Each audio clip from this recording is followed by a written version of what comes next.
You doing it? Yo, my guy. Last time we talked, I ended our conversation by asking if you'd rather have Soto or an Oscar. So now we have Soto, and you have awards buzz for this movie. Fuck you. How come I don't get anything? Like, um, I thought about it as soon as I saw the movie. I was like, that's not fair. Like, what monkey four do you have? And can Dude, I have some? what the hell? Listen, give me one. I know exactly. Um, I think this movie is amazing, and I think it's Thank you. also Thank you. kind of impossible. Is the thing like Mhm. James?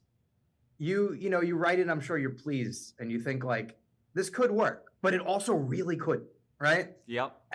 I'm sure you're making it, and you go, I think I'm doing well. Dylan's doing amazing. This also could be amazing, but it also could be terrible when people like. How do you manage Bringing me back. Bringing me back.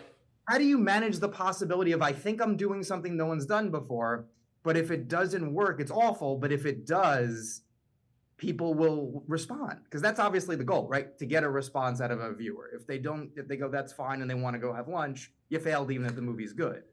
Like, how do you have the confidence to keep going? Because it is such a clear vision. Yeah. Yeah. Well, I don't know if I felt it was totally a binary, like it was either going to be great or awful.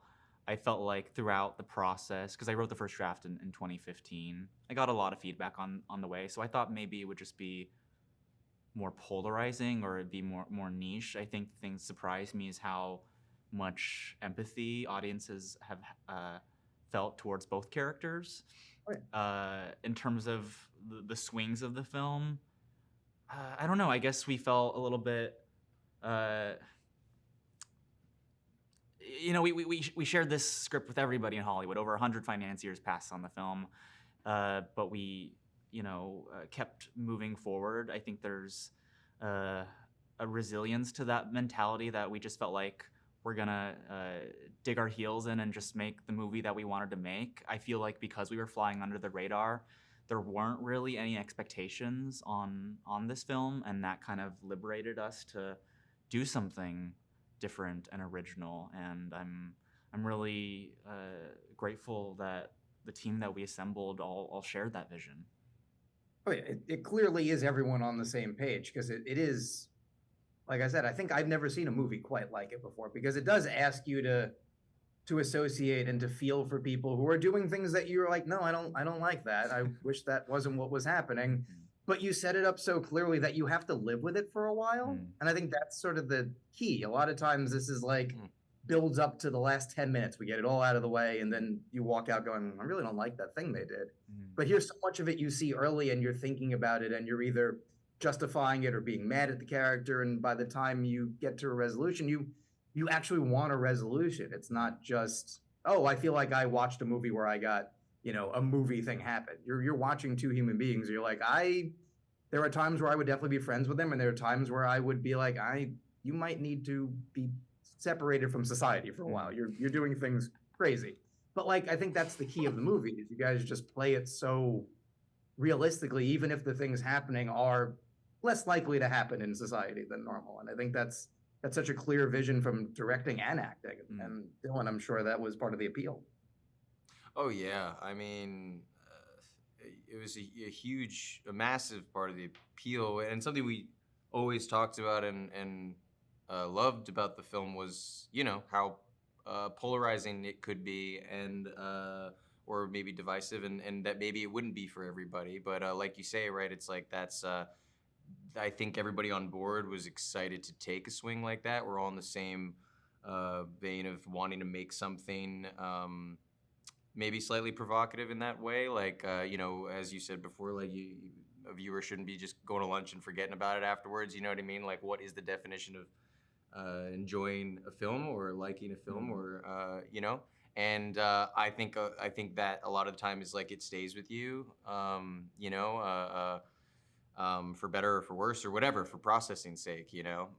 So I think harking back to what James was saying too, in the space that we were making this film, by the time we did get to make it, we did sort of have this kind of nothing to lose attitude, which I think ended up really serving us. And and luckily in the way that we were able to make it too, it was really just, you know, a small group of people making what they wanted to make, you know, steered by the guy with the vision, and everybody really sort of like understanding of that and committed to that and willing to take that chance, you know. And the reception's been, I mean, overwhelmingly wonderful so far, which is really, really cool and great. But we did not expect that necessarily.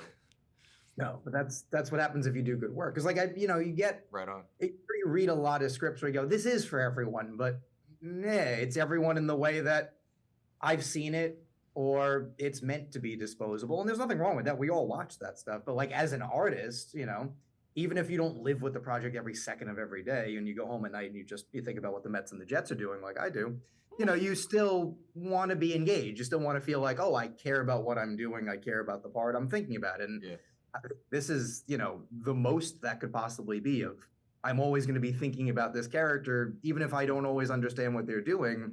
I feel like that's part of the genius of the performance is you're kind of figuring it out too. There is this sense of exploration that, James, I think you allow for yourself as well. But the characters are working stuff out in their heads while the plot is moving forward. And then movies don't have time to do that anymore. And I think that's kind of unique. So much of the movie is people going, well, I don't know. And you make it cinematic and compelling because the I don't know is they genuinely have good hearts, even if they're making terrible decisions. And it's very hard to humanize that. And I think it's amazing how clear that is here. There's never a moment where you go, I'm watching a bad movie about bad people. That's the other version of that movie is just, I don't want to spend an hour and a half with these people. And you really want to spend an hour and a half. Like the idea of going to shopping, like to get groceries. Like I already did, I'll go do it again. Like that's such a gentle scene, but gives such a clear idea of where these people stand with each other. Sorry, was that a question?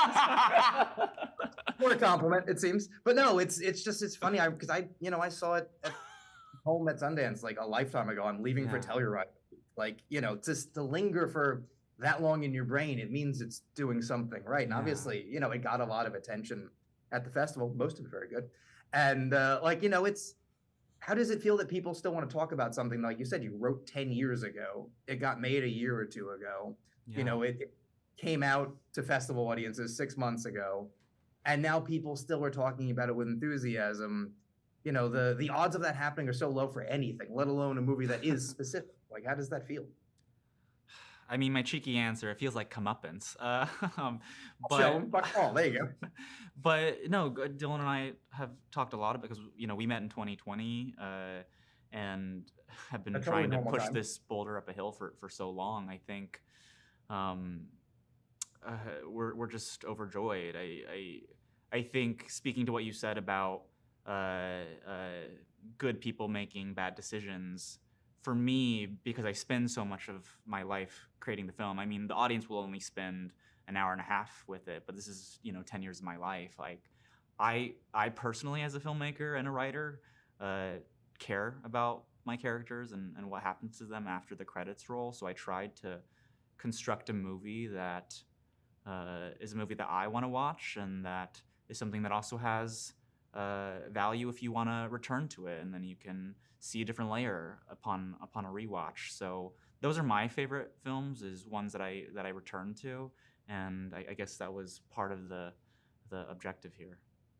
Oh, 100%.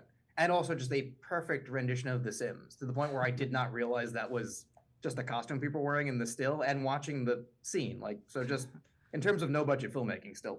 Oh, Erin Orr, our costume designer, she killed those plume bobs. Oh, it's amazing. And Dylan, congrats. I'm gonna, you know, bang the drum for both of you all season long. And thanks so much, man. Hope Really sports appreciate makes us happy this year, because God knows it never does. Yeah, man. Yeah. By the way, to your point earlier, we shot the movie mostly in January and February, so it was like my one dark period of sports, luckily. So all my focus was poured into this. Yeah. No Mets, no Jets. Okay. No to we can thank the WGA strikes for that then. Yeah. There's 2 months in which you can have his total focus. Yeah. That's when I try to block out for work every year. Exactly. No, I can't wait to see what you work on in January this year, so we can talk about it next year. Yeah, right. Literally. I'm noting that. Thank you, everyone. Michael, thank you for doing this. Thank you so much. Dude, so really, good to see thank you. you. Pleasure as always. Take care.